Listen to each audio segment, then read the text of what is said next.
Give me my theme music.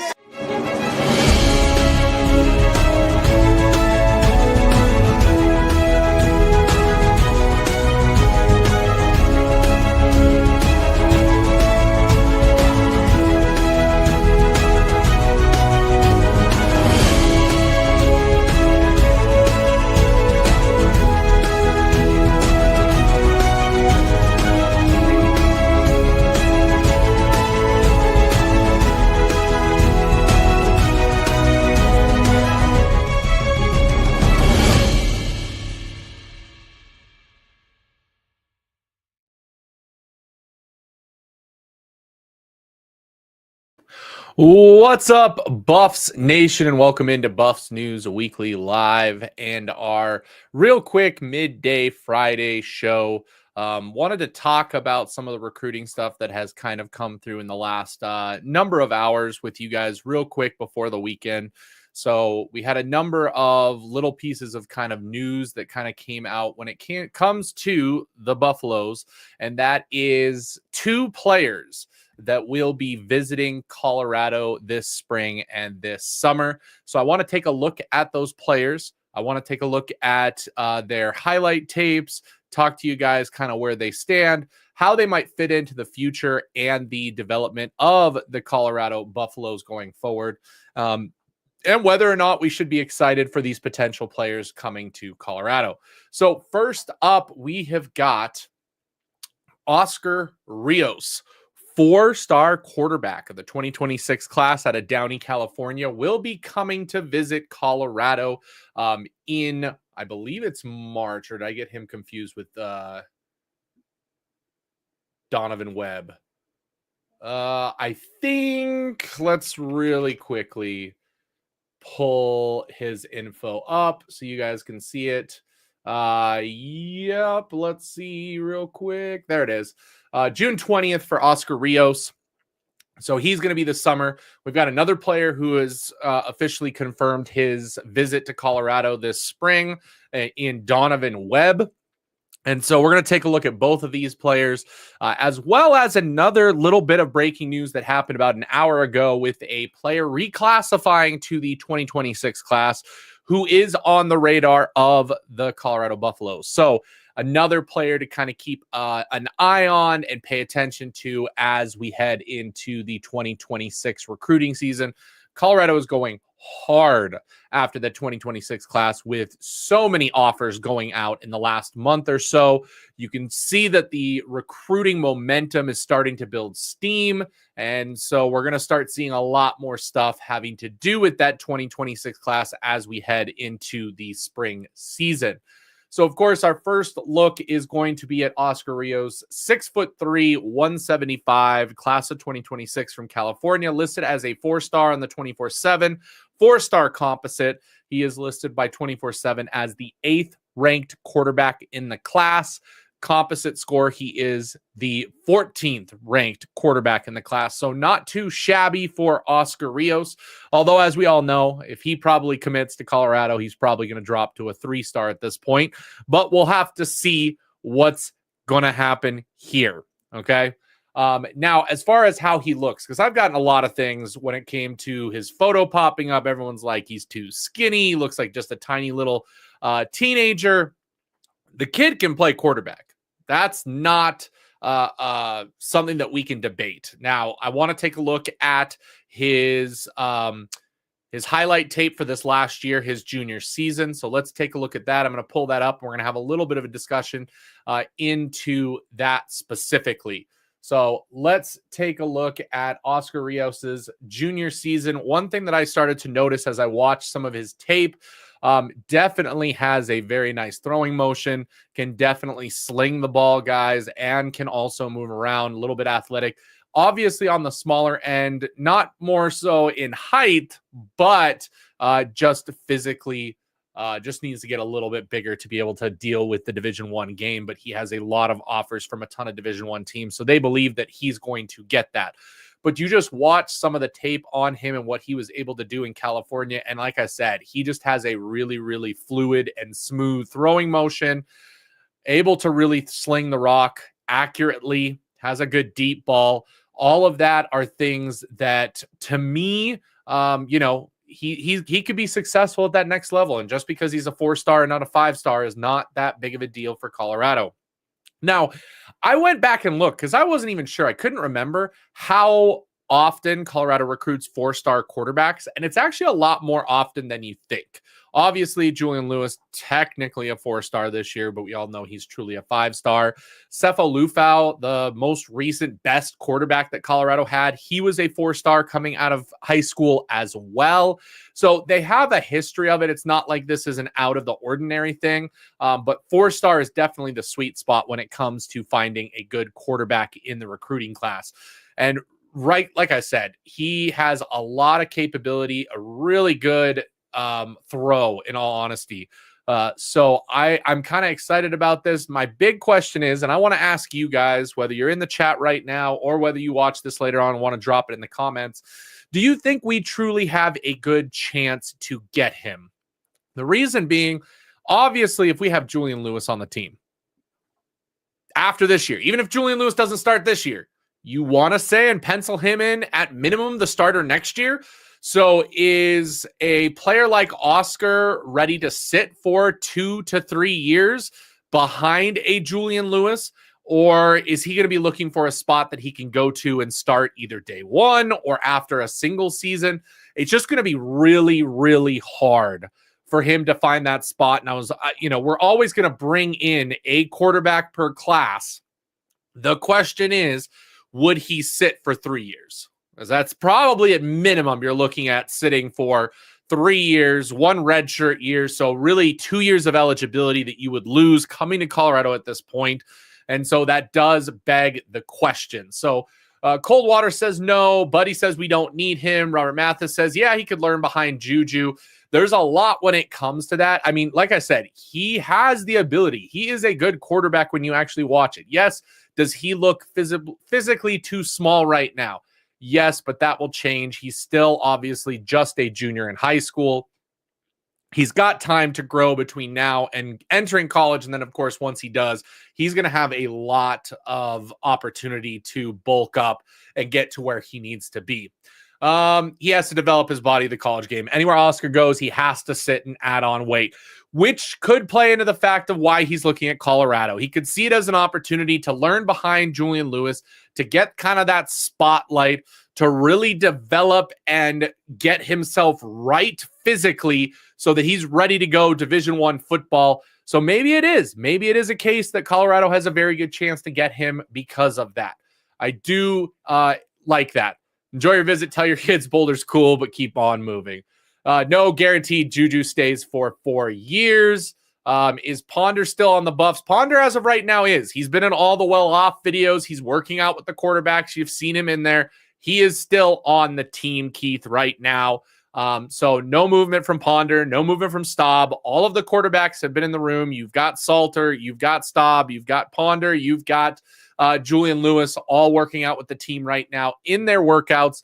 So nothing has changed when it comes to that. But, going after a 2026 quarterback, you always want to go after at least one quarterback a cycle if you can. That's the smart move. Whether or not it's a top quarterback, that's going to be dependent on what the depth looks like at that position. Obviously, we got Julian Lewis because we were losing out on Shador, and really there was no starting quarterback on the roster.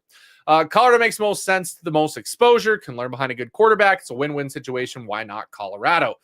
Just so you guys know a little bit, he is also taking a visit to Utah and Oklahoma State.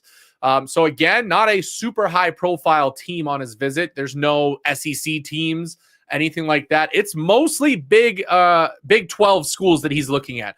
You got Utah, Oklahoma State, Colorado, Arizona, and Arizona State are all interested in Oscar Rios. So that's what you're kind of looking at here. Ponder is a project. What do you people see that I don't? I don't get people who are like, oh, don't count out Ponder this year. If Ponder is the starting quarterback somehow this year, it's probably not a good thing. I would think it would more mean that Julian Lewis and Caden Salter are that bad than it would be Ponder being that good. Because here's the thing, guys. People know what they see. They see him in practice. They know what he can be. Is he a top-level elite quarterback that's going to beat everybody out? Probably not. Not right now. Not like he's magically going to turn into that overnight. Maybe it takes some time, and yeah, it could be a project, but I don't know why people just keep saying don't forget about him. The guy is a walk-on, okay? He does not have a scholarship with this program yet, and so I don't get that one either. I'm definitely kind of, I guess, in the minority. I'm not sure, okay? But that is Oscar Rios. Again, I think it's a great idea to go after a guy like him, and I think he could be a big aspect to this team going forward. We'll have to see how his visits go. He has other visits, like I said, scheduled to Oklahoma State and Utah this spring, and then Colorado in June. We'll have to see what happens. Every quarterback could use game reps. That doesn't mean you just give it to them to see what you have. You want to win, right? You play the best quarterback. And the best quarterback, unfortunately, you've got to play well in practice. It's the thing we see with all the players. If you're not a good practice player, you're not going to play in the game and be able to prove that you're all of a sudden a gamer out of everybody else. You got to show something. Nobody cares about Ponder. It's just a question. It's just questions. Oh, I get that. Nah, only way Ponder getting in is Juju and Staub hurt. Yeah, Jay, I think you got it too. Oscar Rios would be a good get for the 26 class. He gets to stay on that side of the country. It sounds like he's wanting to, based on the teams he's looking at. He's looking at the western part of the country, so it seems like he wants to stay close to home. The question is whether a team like a USC, a UCLA, or anybody like that gets involved and goes really hard after him. Ponder getting slandered. Damn. I'm not slandering him. I'm just saying where he's at on the roster right now, guys. He is a walk-on. I'm not saying he's an absolute horrible quarterback or anything like that. He's on the team for a reason, but I don't think he's going to be the starting quarterback, and I don't get how that is slander. Rios Northside is from California, so he's a California kid. Yeah, don't get all the questions about Ponder. I'm not crashing out on the kid. I'm not slandering him. He's just not a starting quarterback right now on this program. Okay. Salter and Juju Lewis are both starting quarterback caliber right now, right this moment. Ponder probably still needs some time to develop if he was going to become a starting quarterback. And then the question is there going to be space for him to transition to the starting quarterback if Julian Lewis and Caden Salter are already the starting quarterbacks? Okay, guys, it's not, no one is saying the Ponder is terrible or horrible or anything like that. The fact is he's a walk-on quarterback on this roster. That's a fact. The fact is that he is either third or fourth on the depth chart. That's a fact. So just listing facts. That's all we're saying about him. I don't get why so many people love Ponder so much that they want to defend him like he's going to be the starting quarterback this season. Ponder was a Bethune-Cookman. People have to settle down and stop the nonsense. USC has eyes on Ryder Lyons. CU's in the catbird seat. Okay, so if they're after somebody else, that makes me feel better that we have a chance for Oscar Rios. The other player that we are looking at is going to be Donovan Webb. Hey, see, Jay's got it too. Absolutely. So unspoken. Cash was a walk-on. He played because our centers sucked. Like, that's my whole point. If Ponder is the starting quarterback, either Salter and Juju are hurt or they are the absolute worst quarterbacks ever. Cash is going to become a good center. Was he supposed to start his freshman year? No. Is he technically supposed to start this year? Technically, no. Can he work his way into being the starter? Absolutely. Because, again, that position's up in the air. But quarterback's not up in the air. It is a two-headed race. It is Salter versus Julian Lewis, and that's what it's at. It's what it's at. Our quarterback's going to get clean out by spring. What's good, Coach Dre? Appreciate you dropping by. Snapping problem doesn't make him sucking. I mean, Hank was not a good center at the time. And actually, here's the question. A center who can't snap means that he doesn't suck? I mean, the center's number one job is to snap the ball. If you can't do that, I don't know what you call that. I'm a little bit confused by that statement there. That's like saying a quarterback who can't throw doesn't suck. Boulder doesn't have what Juju and Salter. End of discussion. Exactly. I don't get where there's these fans that get like attachments to these players. We are in no way talking about the person, the player as a person. We are talking about as a player and where they sit on this roster as of right now. And the fact is that Julian Lewis and Caden Salter are your quarterbacks. Yeah, Ali, I think that's going into the spring. I think Salter's got the leg up. But once we actually get into practice and see what they can do, there's obviously ways that things can change. Spring game is going to be awesome, guys, because we're going to have two very highly competitive teams. You know, it's going to be exciting to see Salter versus Julian Lewis in the spring game, to see how they do against one another. That's what I'm thinking. That's what I'm thinking. Okay, let's see. Let's go on to Donovan Ward now, okay? So Donovan Ward, actually, let me get that shared correctly. Where is he? Or Donovan Webb, sorry. So we got Donovan Webb, another player that is coming to visit Colorado. A little bit about him. He's listed here as a 4-star. Buffs Wire has him as a 4-star. And so that's something to look at, him coming here in March, I believe. So March 15th for Colorado. He's also going to Ohio State, Michigan, and LSU. So SEC and Big Ten schools for Donovan there. For the Buffs, defensive back would be a great get for Colorado. Would be excited to be able to see him come. I don't know why 24/7 doesn't have any rankings on him. Is he a 26 guy? Yeah, he is. 6 foot 175. Not bad. Let's go ahead and take a look at his videotape as well, guys. I want to get that going for you. Let me get that pulled up for you. Emotional fanboys and fangirls. I don't get that either. Ponder doesn't have what Juju. Prime knows something about the quarterbacks that are leaving. I could see Rios going to Utah or Arizona State. I think he's saying that maybe he could play another position on the line. I hope that's what he's saying. I mean, maybe. I don't think we're talking about Cash. I think he's talking about the guy that Cash replaced. Because you got to remember, Hank had snapping issues, and that's what got Cash into that role. And Cash took it and didn't leave it behind him at that point. Okay, so I'm going to get it pulled up here for some of Donovan Webb's high school highlights from his junior year. Yep, Ron, if you're looking at the Rio tape, he does look pretty good. He does look pretty good, guys. I'm going to be honest. Okay, so we've got Donovan Webb's. Do you think we can get him? Are we talking about Webb or are we talking about the quarterback Rio? Oh, it's okay. Oh, man. We can't tell through chat. I got to get the sarcasm, stuff through here. Okay, let's share the video of Donovan Webb. So we'll talk about this as it goes through. So Webb, 4-star athlete, at least per Jack Carlo from Buffs Wire, coming to visit this March. Also, again, like I said, Ohio State, Michigan, and LSU. So looks to be a return guy. So athleticism's there. If he's using this on his highlight tape, good little kick return or punt return there.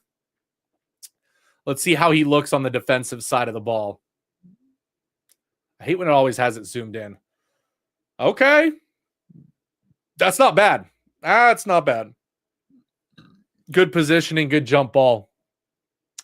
Now let's see him chase down a player. Oh, causes the fumble. I don't know if that was such a great tackle or if he got a little lucky on that one. Oh, and they play him at running back a little bit. Hello. Two-way athlete. We always love those. Could he be the next Isaiah Harge on this roster? Nice pick. Okay, that was a nice pick. He's another Avery. Doesn't return it. Okay, so he plays safety, it looks like. Everybody is sensitive to he has a teammate that goes two ways. Okay. Oh, nice little play at the goal line. High-ranking quarterbacks don't sit for long. Yeah, I mean, good safety. We definitely need those safeties. Okay, you're talking about Donovan. I mean, let's be honest, Robert. Any DB we're going to have it that we go after, we're going to have a chance at. I mean, you have a chance to go play for Coach Prime. You have a chance to play for Robert Livingston. You know, with Livingston's extension coming through, you know he's going to be here for a couple years. Any defensive back that we go after, we're going to have a good chance. And he's not the only one that we are going to be seeing a visit from. We also saw a potential visit from the 5-star DB in the 2026 class and one of the best. Also, I wanted to talk about another piece of news that just came out as a top receiver from the 2027 class has reclassified to the 2026 and has Colorado in his top 12. And that is Booby Feaster out of Texas.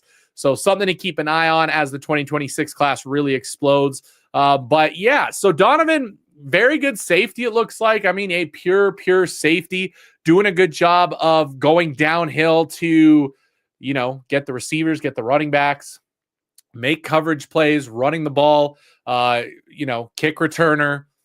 He's got a lot of athleticism to him. So would definitely love to get a guy like this to come to.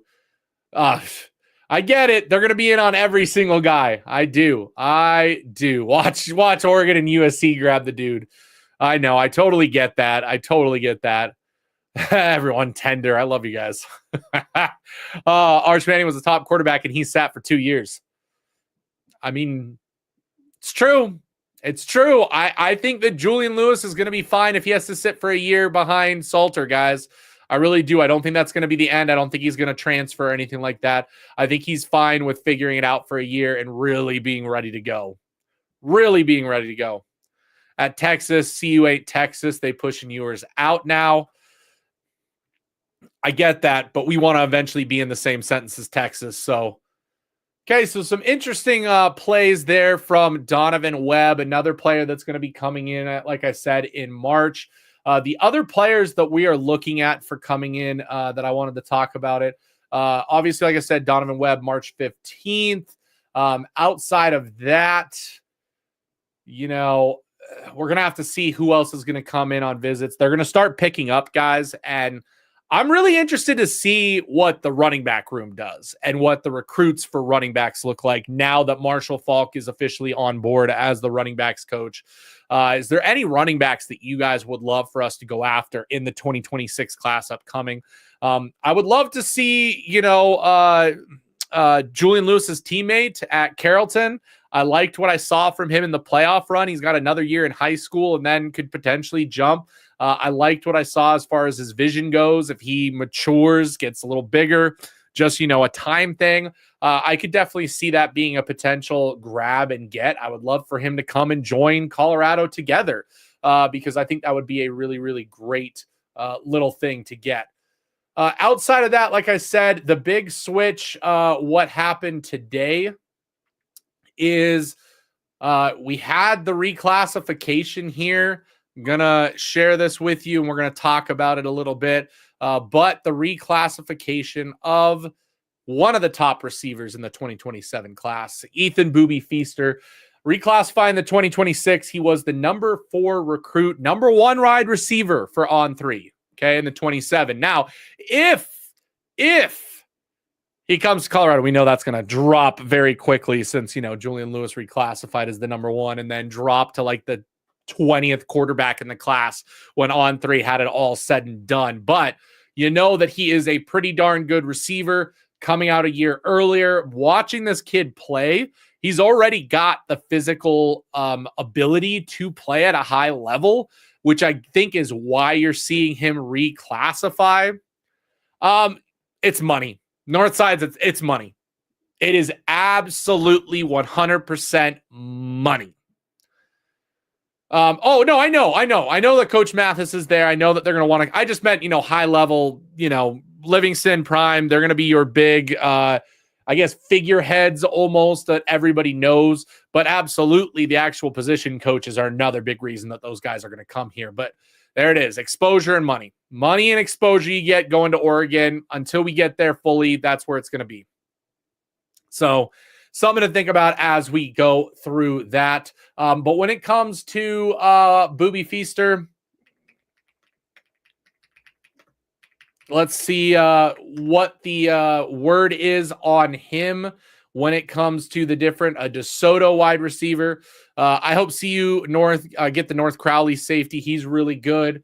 So Ethan Feaster, 4-star 24/7, composite 5-star 98. And do they already have him reclassified as 2026? So is this the 2026 class? Is he already the 4th wide receiver in the class? 3rd in Texas. 24/7's got him the 8th wide receiver. Russ, would you ever do a show with a guest from the chat during the offseason? I think it'd be pretty cool. It depends on who it is and what they have going on. I got to be careful. I mean, I can't just let anybody on the show. Those are things you got to pay attention to because you never know what's going to happen. But maybe in the offseason when it gets a little slow, maybe we do like a call-in show and you guys can call in, be a part of the show for a little bit, and we could do some kind of fun thing like that at some point during the offseason when it's slow. We don't have much else going on. So something to think about. But okay, so Ethan Feaster, already 6 foot, almost 6'1", 175. On 3 has him as a 4-star as the industry ranking. Do they have him already? Yep, 2026 NIL value of 176. What does 24/7 say? Do they have a recruiting profile on him? No recruiting profile. Here's his stats. So last year, 57 catches, 855 yards, 14 touchdowns. Freshman year, 30 catches, 634 yards, 9 touchdowns. Man, if he could go for 21 touchdowns this upcoming season, I think he'll solidify himself as one of the top receivers. So he is going on an official visit, looks like to LSU, USC, Ohio State gave an offer, Kansas State offered, Arizona offered. Let's take a look at his playlist. KJ Edwards, 2026 running back. That'd be someone who'd get out here. Okay. Let's see what we got going on here. So yeah, another good player to keep an eye on. Again, he has Colorado in his final teams, as you can see here on his post, or I should say Hayes Fawcett's post. So something to think about as we go through this and figure out, what's kind of going on and what's happening. But very interesting there. Just so you guys know, we've got how many days till the combine? We're going to have some combine news coming through left and right. Obviously, Travis, the big news was he's going to be listed as a defensive back for the scouting combine. So he's going to go through the defensive back drills and not the wide receiver drills. Don't think he can go through both drills, but because right now NFL scouts have his cornerback play at the higher ranking, he is going to go through that on the combine. So something interesting to think about. Let me know, guys. Do you think that is the right decision for Travis? Do you think Travis going in as a DB should have been his priority, or do you think wide receivers should have been the priority when it came to that? I still think he's going to try and play both ways. He's going to hope that whatever team he goes to will allow him to play both ways. But that's just something to think about when it comes to what's going to happen here with the combine. If you all want these top running backs in the 26 class, got to get out to them schools and build that relationships. Imagine Marshall Faulk strolling into your school, guys. I do. I get it. I absolutely get it that you guys want to see more in-person visits. And I do. Predominantly DB packages at wide receiver. Well, and the one thing that I keep getting brought up from people who are pro Travis going both ways, there are a lot less snaps in the NFL than there are in college, guys. And Travis was playing at 100% speed for every single snap, almost every single game. He's going to probably, if he played every single snap both ways, he'd probably play half the snaps that he did in college. So that's the one thing that I think goes well towards Travis and his ability to potentially play both ways at the next level. Position coaches mostly go to these high schools for the top players. Well, and again, Marshall Faulk, now the running backs coach, could he be going to some high schools? You know, will they send Warren Sapp into some high schools this time around? Remember that last year, Sapp came in late as a coach. So it wasn't like he had a ton of room and ability to go to the high schools at that point. He's here. He's already on the staff. That could be a potential thing. Marshall Faulk now being named that coach. Could he go and visit some of these top running backs? We'll have to see. I'm very interested to see what they do as far as the recruiting goes. Top ranked players shouldn't be the priority. The right players are the priority. I think it's a good combo of that, Northside. I think you're right. I mean, that's why we don't just go after the top 20 players in every class. We're looking for specific players. We're looking for specific positions, and we're looking for specific ways that they fit into our style and what we are trying to accomplish as a team. Go ask Ohio State how they worked out for them this past season.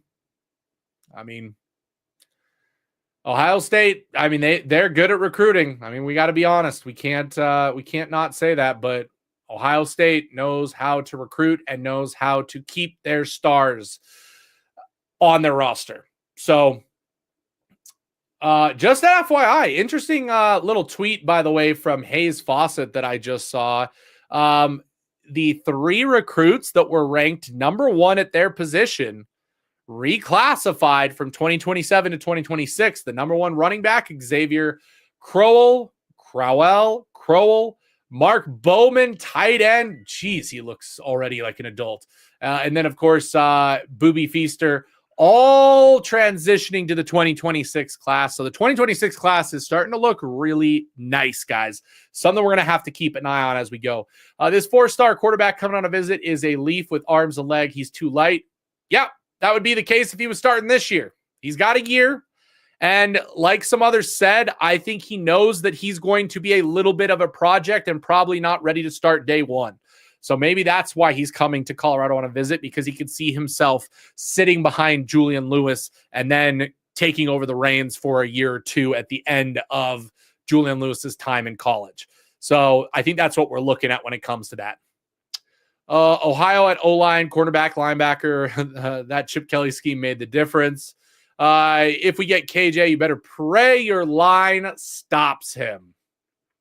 Absolutely love it. And Ohio State's D-line was terrible.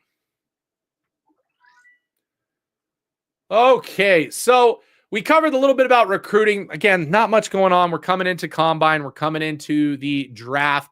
So we'll be covering all of that for you guys here as the week goes on. Again, hey, make sure you guys are here Monday. I've got a little bit of an announcement to make for all of you guys as far as some of the channel's future in a good way. So be excited for that. We'll probably have that show, I would say probably 4 o'clock on Monday Mountain Time. So keep your eyes tuned out for that announcement because that's not going to be something that you want to miss, as I'll be talking about the update that I've been kind of teasing for the last week, because I can actually talk about it on that day. So you'll want to be here for that. So that's where we're at. Did we watch the same games? What are we talking about? Oh, Ohio State. Yeah. They dominated Oregon, Tennessee, Notre Dame. How were they terrible? You have to ask him. By the way, CU Buffs just got a couple of big time donations, 400,000 and 15,000 each. Anonymous donations. Colorado's starting to get the money. The money's starting to roll in. By the way, guys, last thing to kind of end the show, and something that went under the radar. If you follow me on Twitter, I retweeted it. The NCAA has made a groundbreaking announcement that I did not think was going to happen. But now, again, I think in this political climate and how things are changing, they officially announced that the revenue share does not need to abide by Title IX policies. So that means that girls' sports do not need to be given an equivalent amount of money that boys' sports are getting. So again, we're going down the path that football is going to be a semi-pro sport. Guys, it's just going to happen. All of the money from the revenue share is going to go towards football. It's not going to go towards any other sport.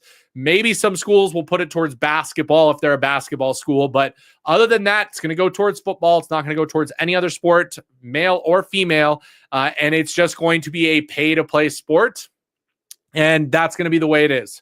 It is going to be semi-pro football here very soon. It keeps happening. The wheels keep turning. That's just, what that looks like right now when it comes to, when it comes to the future of college sports and the future of college football. So that was a big, big time thing. Oh, let's see. I donated $10K. They better use it well. I want a return on my investment. Absolutely love it. Absolutely love it. Unspoken. Keep up the good work. 100,000 subs. I would love it. I just want to get to 10,000 subs. We kind of died off this month because there's just nothing happening, guys. There's no news. There's no big time, decisions or things happening so far in the month of February. So we're slowing down a little bit, but I appreciate the support as always. As it should be. Football runs the athletic programs of most of these Power 4 schools. Yep. I mean, money should go right back where it came from. You guys have to stop obsessing over the previous school, FCS or SEC. Talent comes from everywhere. Every kid can't afford those camps, and every school can't recruit the entire country at once. Well, and CB, I think that's what we're going to see more of. We really are. The guys that do have those resources, they're probably going to go from high school to Power 4 right away. The rest of them and everybody else under the sun is going to have to go probably junior college FCS and then come to Colorado or, a Power 4 school after they prove it and make a name for themselves when, the exposure that they might have at their high school is not where it needs to be. I agree. As a high school sports coach, it is very sad how difficult it is for colleges to find the right players. They don't know necessarily where to look. And unless you have the money to put yourself in front of those schools, you're not going to have a chance to be seen and potentially, live up to your abilities. So there are definitely a lot of sleeper players out there, and you've got to be really smart with how you recruit. And if you can't make that Power 4, you can't be upset with going the community college, junior college, FCS route to make that name for yourself so you can be found. So yeah, the name of the school from where players come, whether it's a transfer, a high school, whatever, we can't judge that whatsoever. Okay. More money hungry and they train better. Georgia, Oregon, Michigan, Penn State, USC, Bama, Texas, A&M, Ohio State, Ole Miss. They can recruit anywhere. Do we watch Notre Dame destroy Ohio State as defensive line? Get more money, but you got to change the name from Folsom Field to Aflac. I mean, that probably is coming, guys. We're probably going to find more ways to create revenue. One of those is probably going to be naming Folsom.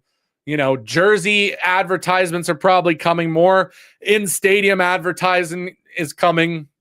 Lots and lots of ways to generate that revenue are going to be very, very important. I can't wait for the Super League. I'm just glad that we're not on the outside looking in for whatever ends up happening, guys. I mean, that's the case. We're not on the outside looking in anymore. We would have been had it not been for Coach Prime. That's why I will always say, for however long we have Coach Prime, it's going to be a success for Colorado as a program because we could have easily gone completely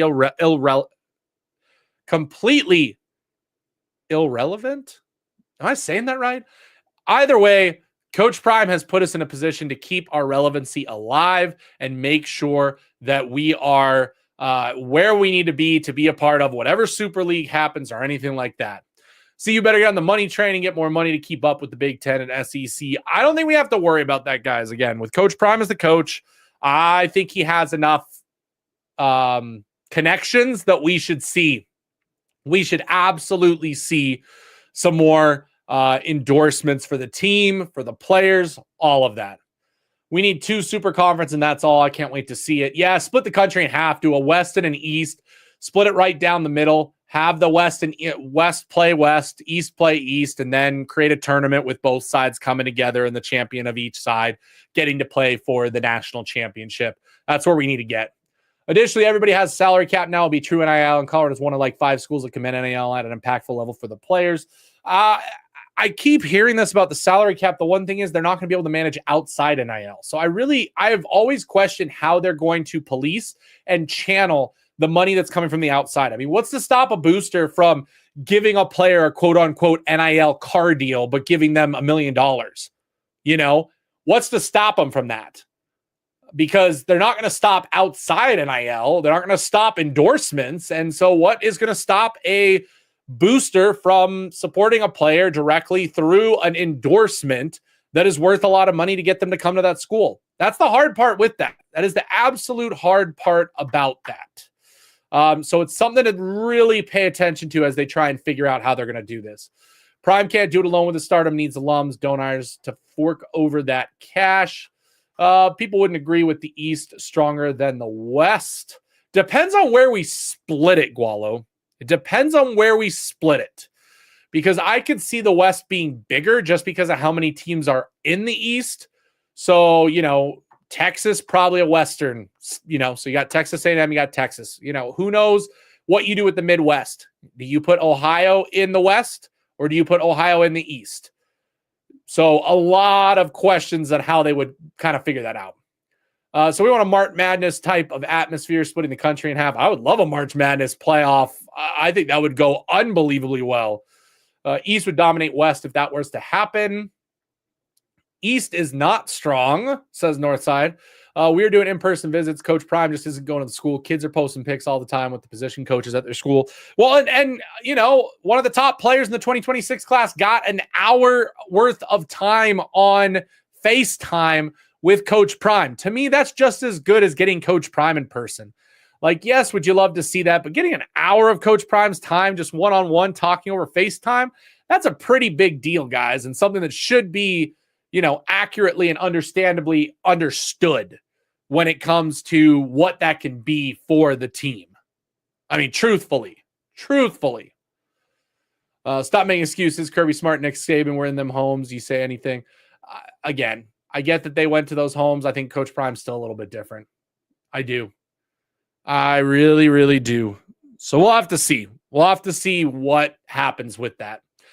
Okay, I'm going to call it for the day. Make sure you guys are hitting that like, guys. Just helping continue to grow the channel. Again, I'm excited to get to that 5,000 mark. We're kind of stuck right in the middle. 4,500 subs is where we're at. We need to hit that 5,000 mark. I'm hoping by the end of the month.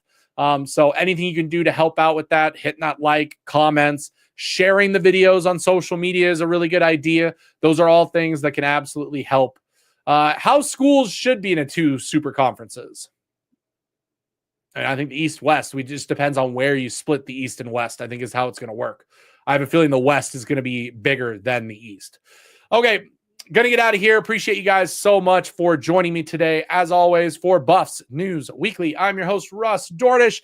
I will see you next time. Go Buffs!